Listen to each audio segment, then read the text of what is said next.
I can't see a world in which I would be bringing my wife and children back to the UK at this point. Welcome to WatchMojo UK, and today we're looking at one of the most controversial royals, Prince Harry. We are going to discuss his fall from grace, alongside looking at how he fell out of favour with the British public. Before we begin, we publish new content every day, so be sure to subscribe to our channel and ring the bell to get notified about our latest videos. Harry was once an adored member of the royal family. Born in 1984, he was the second son of Charles and Diana. His mother wanted her children to better understand ordinary life than the royals usually do. Hence, she frequently took them to places like disease clinics and homeless shelters, alongside more regular children's venues like Disney World. Diana also called him very artistic and sporty, but he also started to become focused on the military. Even though his parents' marriage began falling apart, he was a generally upbeat child. When Harry was only 12 years old, his mother, the people's princess, tragically died in a car crash in Paris. This gave the young prince nightmares for years, and later said his way of dealing with it was by sticking my head in the sand.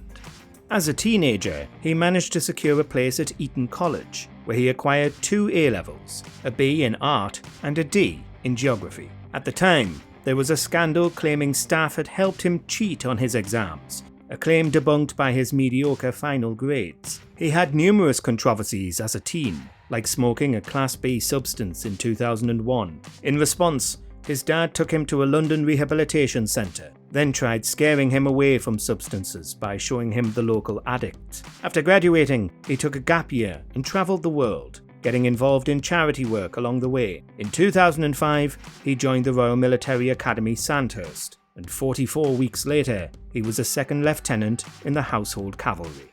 Harry was eager to get involved in the action, wanting to be sent into Iraq in 2006. Naturally, there was heavy opposition. In 2007, they announced he would be deployed there, but quickly undid the decision, believing he was too high-value a target. Following this, they concocted a plan to have him tour Afghanistan with Canadian soldiers, in secret. Unfortunately, a German newspaper leaked this to the press, so he was pulled out. Not before he managed to repel a Taliban attack alongside Gurkha soldiers. Harry then began training to become a helicopter pilot, acquiring his license in 2011, alongside being promoted to captain. In 2012, they deployed him to Camp Bastion, Afghanistan. Only a few days later, the Taliban had already tried to capture him, an attack he slept through entirely. Normal for me. I don't know what normal is anymore. In total, he flew on 6 missions, later claiming to have killed 25 Taliban soldiers during this time. In 2014, he began the Invictus Games, a Paralympic sporting event for injured veterans. Finally, in 2015, he left the forces after a 10-year career, which he said was the happiest times in my life. Yeah, he's a soldier first and a prince second. Here's when public opinion of Prince Harry began to sour in 2016, when he began dating Meghan Markle. She was then an actress, famous for her role in Suits. Apparently, they first met on Instagram, or through a blind date. Immediately after it became public, Markle received an overwhelming amount of backlash online. In 2018, the pair tied the knot, becoming the Duke and Duchess of Sussex. The wedding was a huge event, with media coverage still being mostly positive. The real controversies began in 2020, when they stepped down from royal duties and moved to California, an event dubbed Megxit. Harry and Meghan, and a statement from Prince Harry and Meghan saying they're stepping back from royal duties. Since then, they've had 2 children together, Archie and Lilibet. So at this point, the couple was seen in an overwhelmingly negative light by the press, seemingly having abandoned the country that supported them. In 2021, they made things even worse for themselves, from their monumental interview with Oprah Winfrey. Yeah, I was desperate. I went to all the places which I thought I should go to. The pair opened up about their relationship struggles and revealed a lot of alleged toxicity among the royal family. My family literally cut me off financially, and I had to afford security for us. Wait, hold up, wait a minute. Supposedly, Meghan received barely any training for the bizarre intricacies of royal life. Perhaps the most contentious claim was that the royal family was being racist about her child. Markle is mixed race herself, which allegedly prompted King Charles to wonder what colour the baby will be. She safely delivered Archie during a period of time which was so cruel and so mean. Apparently, she was even told the baby wouldn't be a prince and would get no security. A good sum of the UK public did not take the interview well.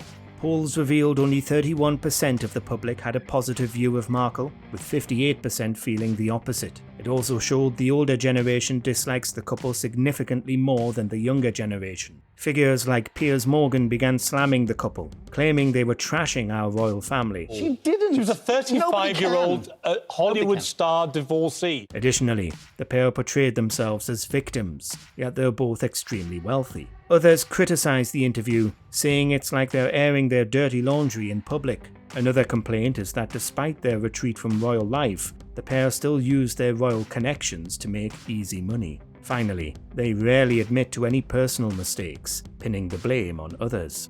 On the other side of the fence, there was a decent amount of support for the couple. Many believe she's despised because she's biracial. For example, the Daily Mail once had a blatantly racist headline: Harry's girl is almost straight outta Compton. Some have argued the hate is entirely driven by racism, with all other criticisms being ways to justify it in a socially acceptable way. The couple's decision to step away from the royal family to enjoy their privacy seemed to be in direct contradiction to the fact that they were lining up exclusive interviews and being signed for podcasts and TV shows. Some people are convinced that they didn't want the commitments being part of the royal family entails, but did still want the benefits, as evidenced by Harry's failed attempt to challenge their reduced amount of security from the government in court. Outside of his marriage, there's quite a lot to criticise about Harry. He's a strong supporter of climate change prevention, yet hypocritically uses private jets to get around. Climate change is a humanitarian issue, not a political one. One of his dumbest and most offensive mistakes was dressing up as a Nazi in 2005 for a grossly insensitive colonial and native-themed party. In 2009, a video emerged where he used two separate slurs targeted at minorities. He said he meant no ill will, but that doesn't give him a free pass. Additionally, in 2024, he was claimed to be buddies with Sean Diddy Combs. Don't ruin our royal wedding for us. Trust me, they're off the list. On the other hand, he has done a great deal of activism. Founding the Invictus Games was also admirable, alongside his work with wounded veterans. That was a real turning point in my life. Harry used to be one of the most admired royals for his military service and down-to-earth attitude. Now, he's one of their most hated by a significant margin. Going forward, it's unclear whether he'll manage to fade into obscurity, receding from the spotlight like he hopes he will. On the other hand, he's still using his status to remain in the public eye, so he could potentially become even more hated in the future. I don't know how much longer my father has. He won't speak to me because of this security stuff. Do you think Harry will ever regain his place in the hearts of the British people? And will he remain in the spotlight or fade into obscurity? Sadly, that line between public and private life is almost non-existent anymore.